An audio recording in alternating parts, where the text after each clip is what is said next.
Hello, welcome to Conversations from the Alcove. My name is Caridad Svich. I'm a playwright and also the artistic director of the Alcove New Play Development Program at the Lucille Lortel Theater in New York City. We work with artists nationally, internationally, remotely, and in person. And if you've not been to Conversations from the Alcove before, it is a series as from the title suggests, conversations with usually playwrights, but also many different kinds of theater makers about art, life, craft, of their specific craft focus, and the world. Not necessarily in that order. I'll start with an audio description of myself before I introduce our guest today. So, I am a fair skinned person with today my hair it changes color sometimes. Today my hair is brownish with slight gold streaks in there. I have bangs. I have it pulled up in a bun of sorts, a very messy bun, I might add. And I have brown eyes and I have brown tortoiseshell glasses perched on the tip of my nose. I'm wearing red lipstick, and in my ears are stringy white headphones. And you might not see, well, you might see it. I have a top on. It's sort of a scoop neck collar, and it's a black background. But if if I were to move the camera a little bit, you'd see sun, moon, and stars on my black background. Behind me is a white wall and a curtain, the outline of a curtain. Both of those are real, but they're blurred out. Our guest today is Lucas Baisch. Am I saying your last name correctly? I always forget. Yeah. Lucas Baisch. I know. Sometimes I go, oh, I'm not saying it right. So Lucas, a playwright, artist, and educator from San Francisco. His plays have been read and developed at the Goodman Theater, the Playwrights Center, the Magic Theater, Bushwick Star, the Mercury Store, Playwrights Horizons, Club Thumb, Cutting Ball Theater, on and on and on and on. So many places. Yay, wonderful. Yes, it's all good. Many full-length plays include Refrigerator, 404 Not Found, The Scavengers, A Measure of Normalcy, and they've won many awards. The recipient of a Steinberg Playwright Award, Princess Grace Award, Jerome Fellowship, Kennedy Centers, oh dear, Kennedy Center. We might get to talk about that. KCACTF Latinx Playwriting Award, and the Chesley Lombardo Playwriting Award. Lucas has taught at Brown University, which is how I met Lucas, Rhode Island School of Design, Pratt Institute, Macalester College, the Playwrights Center, and more. They're currently getting their PhD at Stanford, which I know we'll talk about. Welcome, Lucas. Hi, thank you for having me. Absolutely. If you've been to this series before, you know I always start with the same question, which is how the climate crisis is affecting your art practice. Yeah, I mean, obviously so multifold. Like, I think it influences the content of the work, but probably more so the way in which the work is presented. I think often when artists are distressing about the kind of state of the American theater, there's a lot of questions around funding and the precarity of funding, but then there's also questions about like the actual physical means of making the work, and how much like energy and waste is involved in like these very spectacle driven productions. So I think like the climate crisis for me has asked me to be more economic with my means. And I've found that like I've gotten really small like in my work. I'm really engaging with like tabletop, object based work. One, because it's more affordable, I think, but two, because it's like a maybe a more concerted investigation of like the object itself. I think, especially like here at Stanford, a big pitch of mine in my academic project has been thinking about how artists are thinking about discard and waste, and how that influences, yes, our material world, but also like our language, and how we find ourselves either encountering like a dearth of language, or a kind of excessive means, which is also, formed by the internet. So yeah, I mean, the climate crisis, it peers through, I think, at every angle Indeed, Yeah, indeed. yeah. I'm sort of curious about this notion of speaking of dearth of language and wastefulness, and because I think that one of the things that's characterizing certainly the current immediate era is a proliferation Hmm. of what has been called slop, right? So Yeah. kind of both visually, but also in terms of just how spoken language is being used, and also written language is being used by let's say people not interested in the power or beauty of language itself, and so I wonder about a lot about how the consumption of that, whether it's accidental, you stumble across it, or whether it's you're watching it all the time or reading it, that kind of stuff all the time, how it's going to create a different kind of culture Yeah. that we're in. And so I just wonder, as artists, I think we're, and especially people that work with words and things and objects, Hmm. um, are, and all different kinds of objects, visual art objects and ontological ones as well, philosophical ones as well, to think about how audiences are kind of being conditioned to seeing that as a sort of norm, right? To seeing slop as kind of like just the way of being, Yeah. without a lot of critique around it. Yeah. And of course, part of our job as artists is to be critical, hopefully, of what we're, or have some kind of point of view, right, about what's being becoming a status quo in society, and how that's being manipulated and used. So I just wonder if that's something that you're thinking about or using in any particular way in your own work. Yeah, I mean, I'm definitely thinking about the ways in which, advancements in technology and mechanical reproduction like influence what is deemed as like mainstream, or like what style even is as a writer. And this isn't even like a new phenomenon. This has occurred since the invention of the written word, which was protested, right? Or like the invention of the novel. And I think right now I am looking back a lot to like a theater of the absurd, kind of like Martin Eslin's paradigm for all these mostly male playwrights, European playwrights who were working in this period of existential crisis in like the atomic age, like between World War II and Cold War. And like there was a very similar crisis of language where people were like, what is like it to speak? Like, what is it to speak in the context of a play? And people were really prodding at that. It's very different than AI slop right now, which maybe strips the writer of their autonomy a little bit. So I am a little allergic to the engagement right now. I mean, who's to say what the future looks like? I think it's also inflected by the fact that I live in the Bay Area and I'm from the Bay Area. So I have always been a little tech averse. I think I am recruited against or like recruited in criticism of these developments, which maybe sometimes is a point of pride. Uh, but yeah, I mean, it's tricky. I see writers stretching the gamut. Like I see some writers like really embracing how this can influence like readership, honestly, like how people are engaging with written works. I think it's really lending itself to like a brevity of form, which isn't like a bad thing. I think like brevity is okay.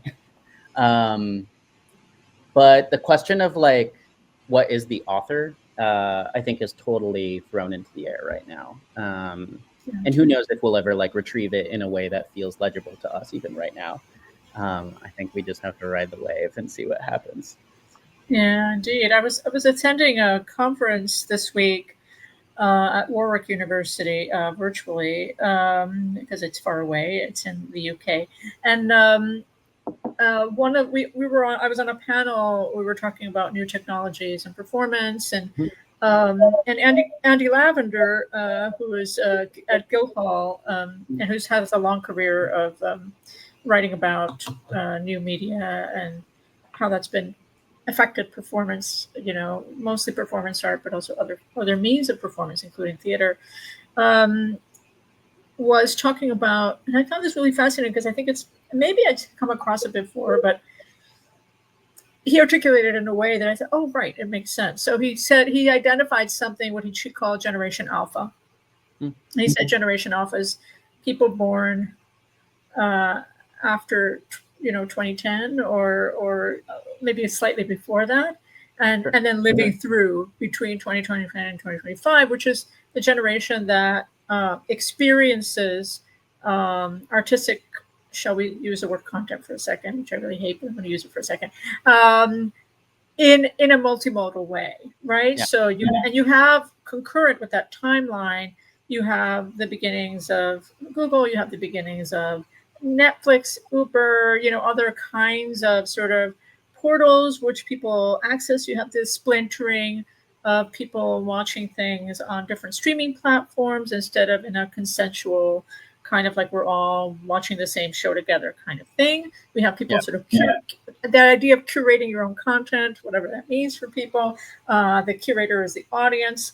And so it is a different way of, and what he was saying, and it sort of made me think about that because I hadn't really thought of it this way, but he said, this is a generation for whom the integration of this very aggressive, and there's a lot behind that in terms of money and so forth, but a very aggressive integration of levels of artificial intelligence can almost be seen as of course that's happening because look at how I've lived, since 2010, right? So whereas you have generations prior to that who understood a world that didn't have that, right? That may be like, whoa, wait a minute, what's happening now, right? So, and Andy wasn't coming down on any way around this other than saying we will have, and we're starting to have a generation that to whom that is not a barrier.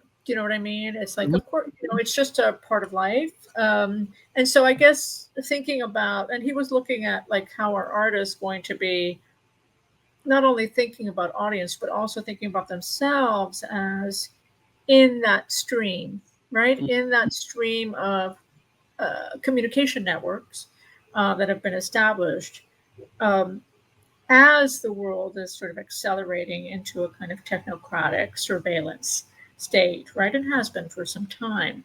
How do we break apart those systems, right? How do we sort of look at them and kind of dismantle them?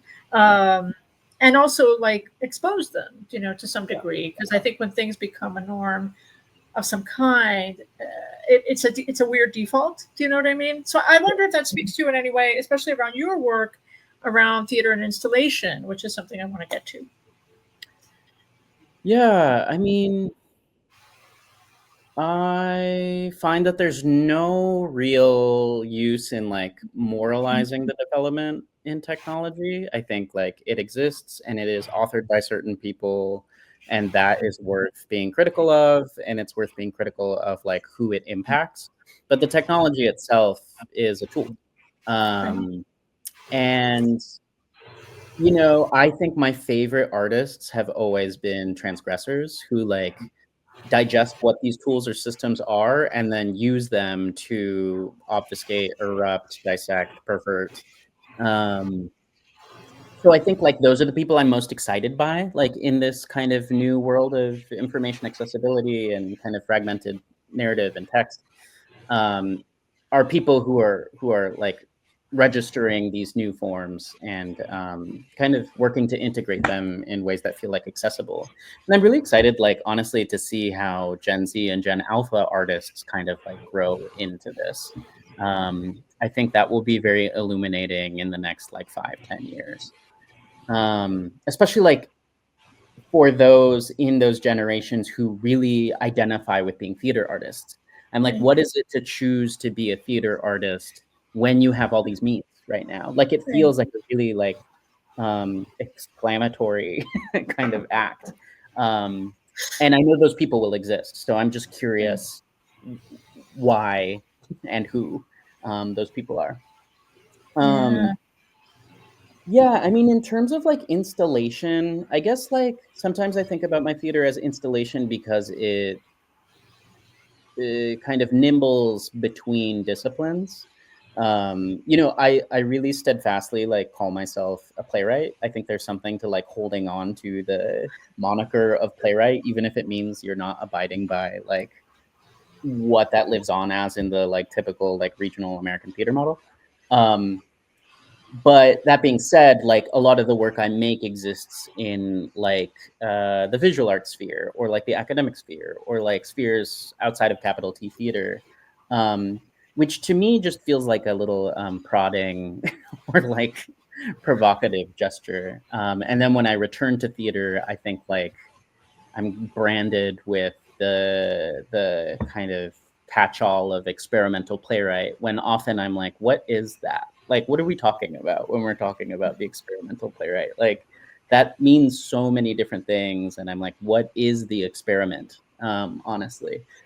So yeah, I don't know. I both embrace it and I roll my eyes at it. Yeah. Yeah. Yeah. I think it's when I think of like I've written a couple of pieces that I think of as I call them plays/installations, and Mhm. and I think that when I do that, I'm I think it shifts my relationship to the audience.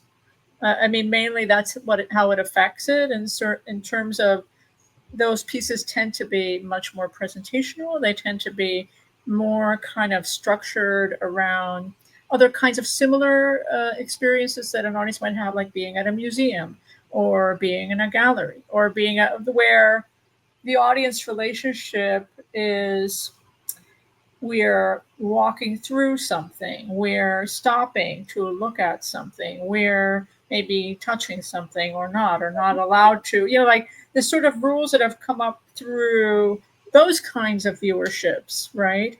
Um, I think interests me in a theatrical context, and also the the way that then because I think a lot about actors. Obviously, we write for actors mostly, or we write Mhm. for actors that are also spoons and Mhm. ketchup bottles and stuff like that. But it's where I'm interested in actors sort of not having to always play a character. Do you know what I mean? Like where because that's so part of the training that Mhm. actors get in the US, if they're getting actor training, that it usually starts there. It's character driven, it tends to be psychological.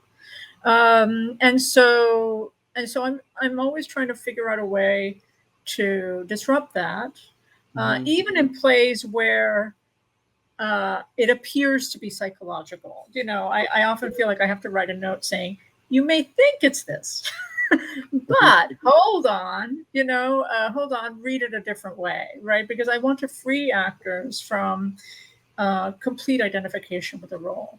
Yeah. And so I wonder how you straddle the spaces of identification or not for performers in your work. Yeah, I think there's great relief, as you're saying, for both the audience and the performer and for collaborators in general. Like, I think if I were to call my work or a specific piece installation, it also creates more room for what development looks like. Because I get so exhausted by the very streamlined, like 29-hour model meat grinder that is the American theater. And I'd much rather like sit in a room with a composer who I like. I just did this work with my friend who is a classical contemporary composer, and I like gave him a theremin, and I was like, I'm interested in this theremin. Like, I'm gonna play with miniatures over here, and I want you to score something with this really bizarre instrument that you've never used before. Um, and that's far more interesting to me. So I think like installation or like anti-play, like Ionesco used the language of anti-play often, Right. which is like kind of cheeky because like he knew he was writing plays. And Yes. like, we are, you know, depending on who you are, like we are making theater in a way. Yeah. So I think it opens up for people who have a very concretized or calcified version of what theater is in their mind. It allows them to like break open what that can be and like how to be, as you're saying. That like, oh, I don't need to focus on this very like Aristotelian, like Stanislavskian presentation of narrative. I can catch it in bits and let that integrate into my own like lived experience or what I'm bringing to the theater or museum to stay. That feels like I don't want to say more generous, but a kind of generosity to an audience that's maybe not afforded in other ways in which we watch theater. Yeah. Yeah. It makes me think too of something that I've been noticing sort of counter to all of this, which is sometimes when I'm teaching, I find students who are clinging to stuff that this is theater. You know, they make very broad pronouncements of like, only this is theater and it has to look like this. And, you know, I mean, in that sort of mainstream, I hate that word, but you know what I mean? Like things that get done more, things that get produced more often and maybe are more visible, let's say, to people. Mm-hmm. That's what a play XYZ looks like, sounds like, behaves like. And I find a kind of reactionary kind of clinging to that, a sort of almost like a security blanket kind of feeling around, no, don't tell me there's something else that I should be watching or looking at or listening to or reading or and I'm fascinated by that as a way of like, I've been thinking a lot about how theater does a lot of gatekeeping, but one of the gatekeeping things that theater does as an industry, but also curiously even within the academy sometimes, pedagogically, is it emphasizes its purity a great deal. I find a strange kind of troubling, very troubling. We are the purest of the art forms. Mm-hmm. You know, what happens here is more sacred than in dance or in music or in opera or like, you know, and I'm just like, you know, there are other live art forms. There are other live time-based mediums. There are also time-based mediums that don't depend on liveness, that are work with aliveness, you know, so, and I feel like theater tends to want to kind of create a sort of fort around itself, right? Mm-hmm. The fort is, no, actually what we do is more pure, more sacred than what anybody else does in the arts, you know? And I'm exaggerating, but not by much, you know? And so, and I wonder about what, and again, that then calls into question ideas of contamination, right? So anything that sort of disrupts that is a contaminant, is an other. And so I wonder how you wrestle with that, if at all, or how you kind of hold your ground. Yeah, I mean, my immediate response is that fortressing will not survive a theater. But because I live in the kind of academic ivory tower right now, I think my experience right now is just trying to get kids to even care about art making, especially at this specific institution that I'm in. You know, it's almost an act of protest to care about the humanities in a STEM-focused school. Or like those who are deeply engaged have their backup plan. That is like more kind of I don't know, has a secure financial future. Yeah, but contamination, I don't know. I've always been thrilled by a kind of interdisciplinary work. Yeah. So I don't really understand when someone is like, that wasn't a play, you know, like that often is like a critique I hear when like leaving a show with friends, or like I've had instructors in the past. There's this one bit of feedback I got from an instructor years ago that I could never shake, where with one play she was addressing it and she was like, this is a tone poem and not a play. And I was like, I don't know what you're talking about. Like, I'm presenting it to you as something to be performed and read by actors, and to me that is a play, and maybe it bridges into what you are branding it as, a tone poem. But I don't know. I kind of just try not to preoccupy myself with like that, because it just feels like it can be an endless Ouroboros of questions, Yeah. that actually won't help you make the work or ingest the work. Yeah, you're agreed, and I also think that it does make me think. Though there was something I was watching an interview from maybe 2 years ago Mm-hmm. with Wallace Shawn on the advent of a publication of their collected essays Mm-hmm. that sort of spans more than 20 years of writing, and Wally was saying something interesting about when he wrote Evening at the Talk House. And he said, I had never written a drawing room play. Mm-hmm. And I always wanted to know what that would feel like as a writer. I was like, what? Because he said, that's just not something I do. Right. So he's like, but it's like, I want to try what that can be given his own kind of point of view as an artist and so forth. So he said, even the Talk House is my drawing room play. And if you know that play, you're like, oh wow, okay, like it is, but it also very much isn't. And so I think that interesting to think about, like taking that container and then messing with it, right? Totally. And but also the discipline of that, right? He said one of the things he articulated, which I thought was fascinating, was it was really hard for me to stay in the room because I just wanted to kind of, like, you know what I mean, Mm-hmm. leapfrog time and suddenly, like, no, I have to stay in the room because I gave myself that challenge. So I think that sometimes those restrictions can be liberating, for the art. Oh, definitely. I mean, I feel like that's the only way I know how to write a play, and that's the only way I know how to teach playwriting as well, is to kind of look at formal structures that writers have kind of spilled out and take that and try and mimic it, or kind of feed yourself into that model. And like eventually you'll break it, like no matter Yeah. what, just by nature of being a different person. But I Mm. guess the exercise is like seeing how long you can stick with the parameter. Yeah, yeah. It reminds me too of Forced Entertainment, that this piece not long ago called Signal to Noise. I don't know if you're familiar with it, but No. Tim Etchells was telling me how basically how we built that text was that he kept kind of hacking through the AI software, trying to Mm, figure out where the AI software would break down, and then kind of keep inserting other things. yeah. And I was like, yes, that's a kind of, there was a skeleton there of sorts in a way that the software kind of demands, right? It's the program is built a certain way, and that's what you feed into. And he was like, I want to find a way around that. I want to, like, disrupt what it's doing, and then play with that. If for anybody who does know that piece, it's a piece that deals with self and identity, and the fact that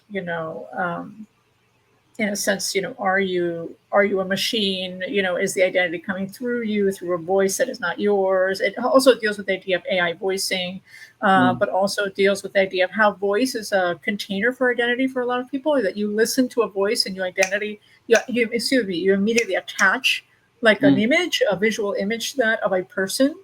And so yeah, so they wanted to disrupt all of that, but that piece is, I think about that piece a lot in terms of the current times that we live in. A couple of things. So why plays? First of all, why plays? Boo. Why are we doing these things? And also, I think tangential to that, but actually not tangential, which is, we're obviously living in polycrisis. So why plays during a polycrisis? Yeah, I mean, I guess the real litmus test was 2020, when all of our work escaped our periphery. You know, many of us were left pondering, okay, what do I do now? And I stuck with it. So I think, like, in a time of crisis, I've already seen that, like, this is the only thing I really know how to do, which sounds so cliche, but I got my BFA in playwriting, I got my MFA in playwriting, and now I'm getting a PhD in performance studies. Like, I have a very niche kind of understanding of how I interpret the world, uh, Hmm. which I love. Like, as frustrating as the industry can be, I think I've had such great teachers who have like altered my perspective and made me think about it as like a journeyman's practice. Like, how does it feed a life? Like, how does being a writer not come with like immediate production and accolade? You know, how can you still be making work 20, 30, 40 years down the line? And I think that's also fed how I engage with other playwrights. I really like feeling coalition with other playwrights. Like, most of my best friends are playwrights because I think we're doing this really like harrowing, like kind of embarrassing, kind of punishing activity together. Which like, that's just how I am. You know, I was raised Catholic, so like shame is like in the like grammar of my life. But that's probably why I stick with it. As to like how I got into it, you know, I was a really introverted kid, and my parents put me in like theater classes when I was like 8. And then, you know, because I grew up in the Bay in San Francisco, there's a arts high school. So I went there. I was introduced to playwriting really early, even though I was there as like an actor. And I just really fell in love with it. And I think because it's so nefarious in its form, like it's at once performative and literary. And I just find that so unique. And I don't think that's like special or more pure, as we were alluding to before, like how some people might say like, oh, it's the convergence of every artistic discipline. I'm like, sure, it's just different. It's different. And I really value getting to make work with other people. I think it's a real challenge to like sit in isolation and like labor over a 12-line poem for 3 years. You know, that's not a life I kind of yearn for. Although I'm very impressed by poets who do that. Yeah, so I think like the appeal of the form is what's kept me in. Did you see a lot of plays in the Bay Area then, growing up? Like, would you go to the Magic or ACT or like? I mean, luckily my department was so proactive in getting us to see work. So I was both like reading and seeing a lot of work. And I think I always cite like 2 big things that made me want to be a playwright. One was reading Angels in America, which just feels obvious. Like, like incredible play, you know, setting heaven in San Francisco was such an appeal to like a like 15-year-old queer boy like living in San Francisco. And just like the expansiveness of that play is astounding. And then being introduced to the work of Eric N., which felt like so of another world. Eric was like a artistic collaborator of Theater Yugen, which is here in San Francisco. It's a No and Kyogen theater that's still running. And when I was in high school, one of our kind of artist faculty was the artistic director of Theater Yugen. So we did like a lot of No and Kyogen theater. And we ended up seeing one of his plays that was in his genocide cycle at Yerba Buena Center for the Arts. And I was like, this is incredible. And I was like 17 years old. And, you know, that led to like a whole trajectory in my life in which I was like, I'm going to study with Eric N. Like, I'm going to go to Brown University. This is going to happen. You know, lo and behold, I get to Brown and Eric leaves. But, you know, there's like some beautiful serendipity in that. Yeah, but definitely was exposed to a lot of work here as a kid, which is just like the beauty of growing up in a city. Yeah. Not, I sometimes, it's harder when you don't have access. I remember talking to, it's interesting where people first encounter theater and how that impacts their later work. I was talking to David Greenspan some time ago about how they came to theater in a way. And David said he would listen to Broadway cast recordings. And that was their first, that was like their first encounter with theater. And that in a way, what they would do is act out the Broadway cast recordings at home. But that idea of that is like going through the ear, right? And if you know David's work, then you have to understand a little bit about like, there's a seed of that in how he makes theater, right? That it's somehow you're experiencing something through the ear first, It's coming at you sometimes in a, an enactment of something else. I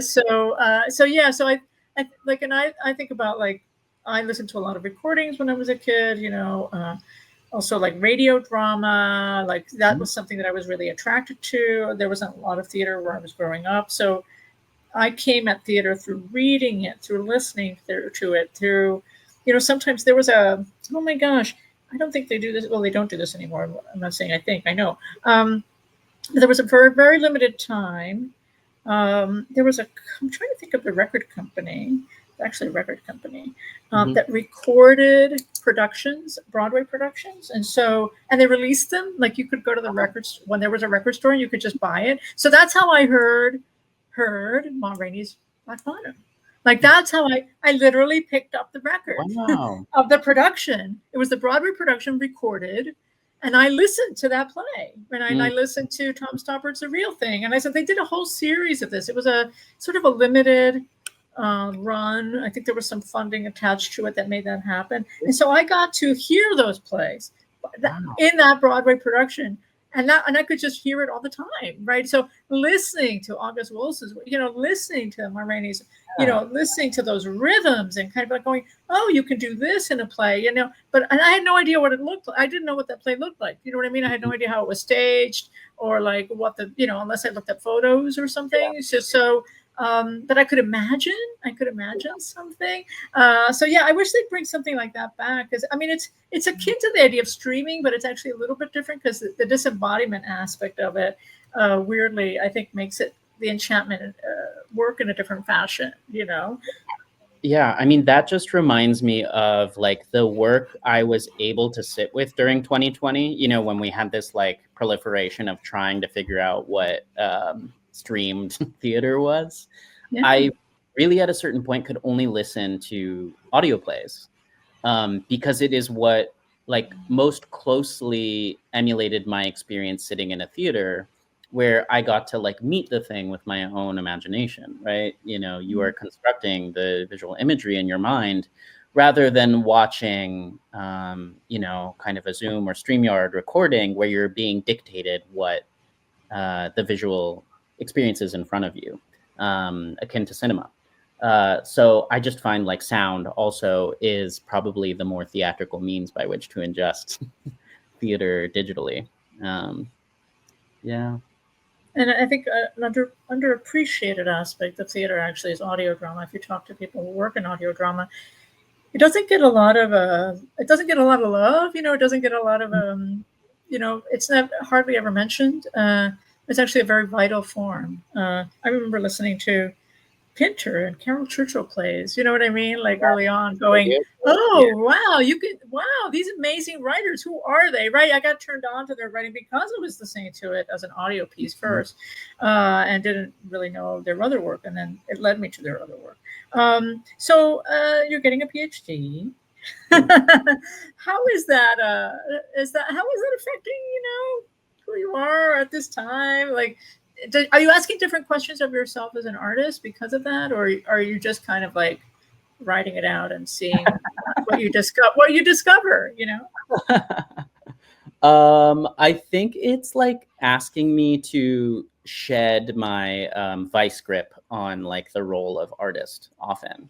I think sometimes that defense is a crutch.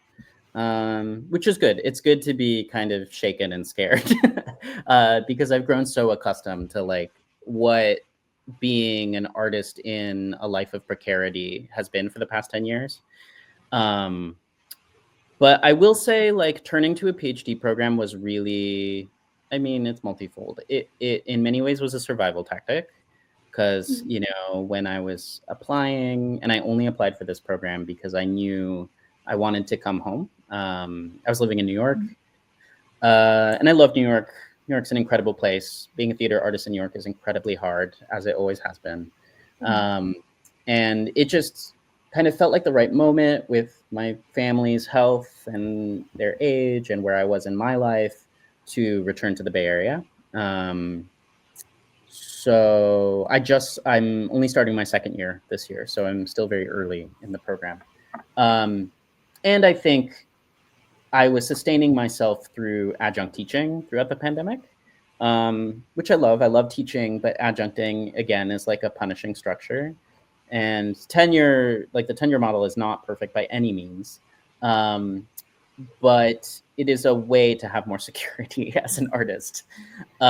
So I was interested in kind of like building out my own experience as an instructor, so that I could seek some more job security. And also, like, my plays, I found them less embraced by like producing theaters and more embraced by like academics and like being taught in classrooms, and being asked to like speak for colloquium series, you know? So I was like, okay, I can like sniff out where people hold interest for my work, and I can follow that.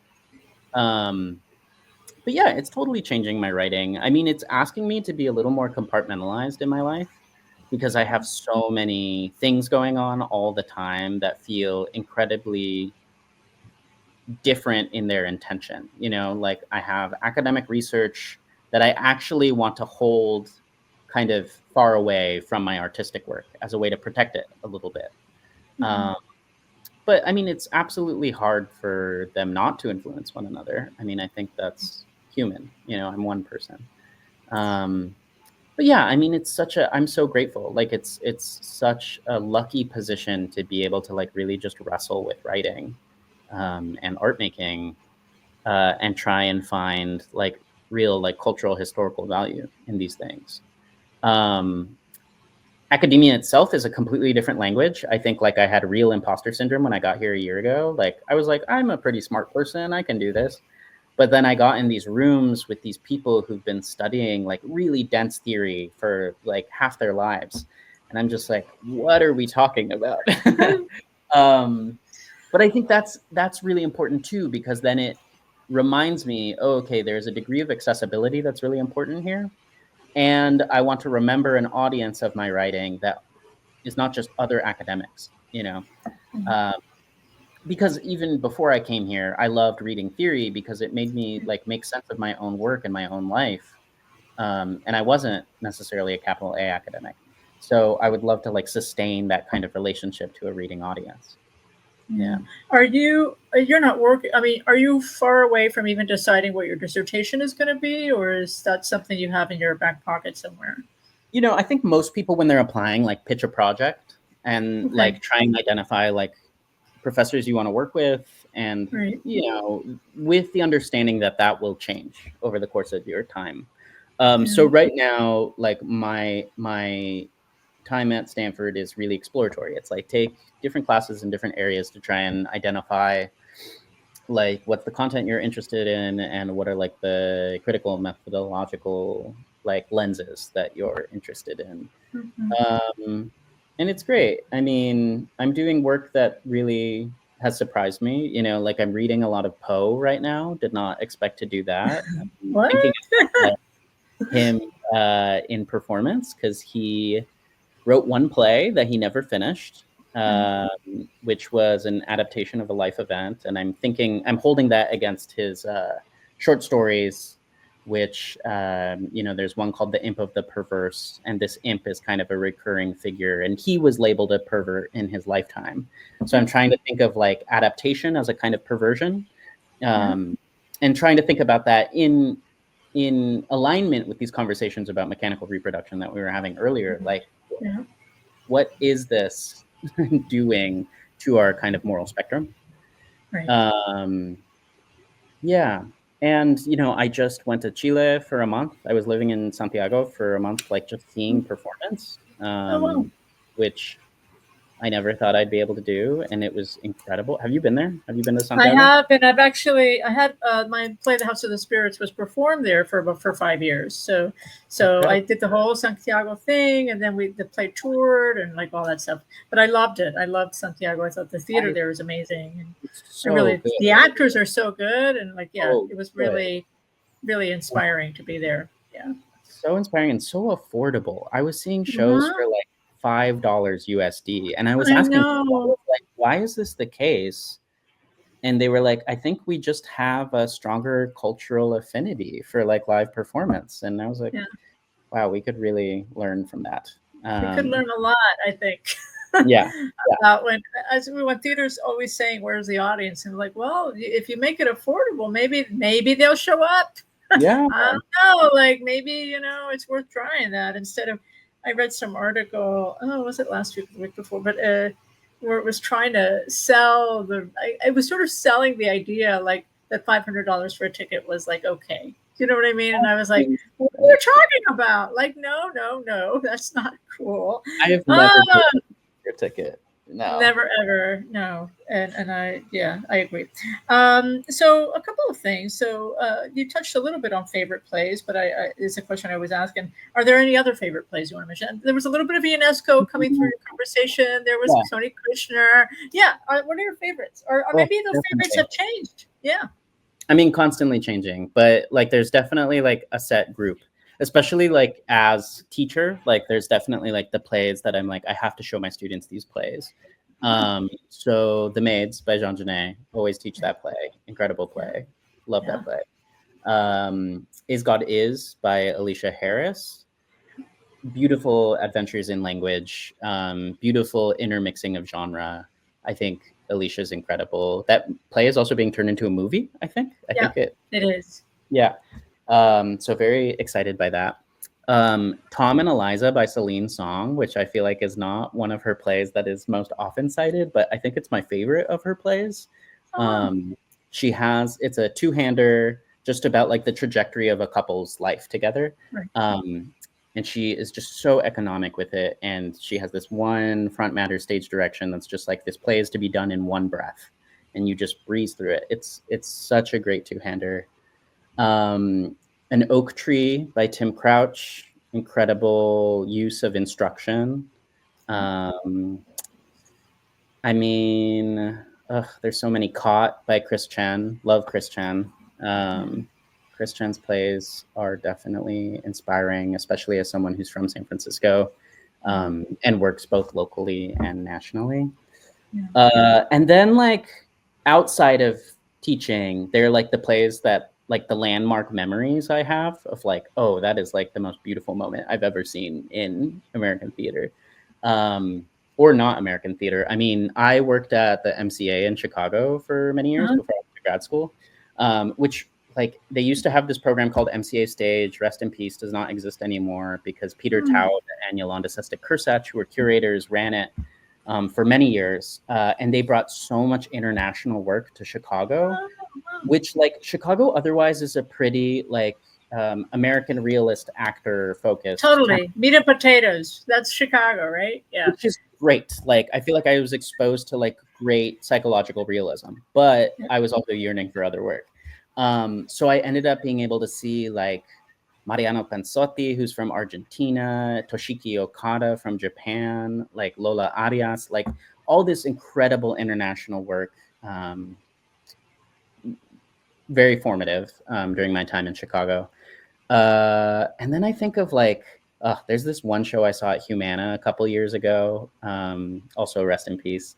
Les Waters' production of Mark Schultz's play, Evocation to Visible Appearance? Evocation to Visible Appearance. Do you know Mark Schultz? Yeah, and I think this was Les's last production there, right? Wasn't his like swan song at ATL? It was incredible. Oh my God. I mean, Mark is such a fascinating playwright because he is so sweet. Like just this sweet queer priest who writes the most harrowing plays. Yes. That contradiction is so gorgeous to me. And I was talking to Mark once and he told me I didn't want to write a play about the devil. I wanted to write a play that was the devil. And he was writing about fallenness and kind of fallen angels.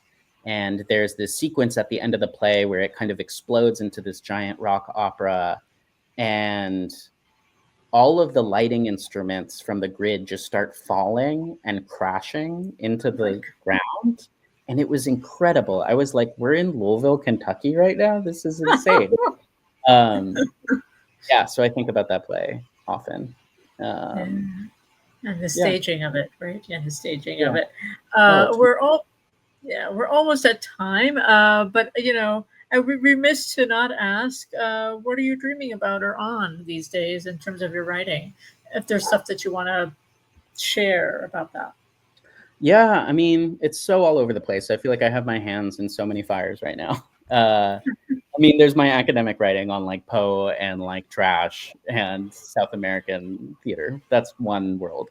But in terms of plays, I'm actually working on my Alcove play Yay! week. Next week, I'm going to Bard College to work with the students Oh, for cool. like 2 weeks, and we're going to do a workshop with a good friend of mine who's a director, Kidian Cohen. We're going to play around with some electronic waste and make little puppets. Um, and I have a work that'll happen in February here at Stanford. That's kind of like an exploration of like what I'm calling American monuments of contingency. So I'm like building these little half-scale model structures of like a crane game machine and a poker table and like hunting blind. And there's like this chance operation in the play. It's all about the aesthetics of chance. Ah, So that will be interesting. We'll see how that goes.